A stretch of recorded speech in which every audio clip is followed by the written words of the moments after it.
One day, Thomas was puffing down the line when he saw a big object in front of him. Get out of the way, big object. No. Why not? This is my shed. No, it isn't. Okay, it's not. But get out of my way. No.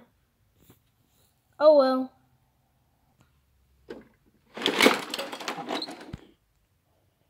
That was a bad idea. Get off me! Stop being so mean. I'm not being so mean. I am not moving from this spot. Okay, 10 hours later. Shh. Shh. Shh. I can't wait all day. I need to destroy him. Body slam! Well, I guess I'm dead now.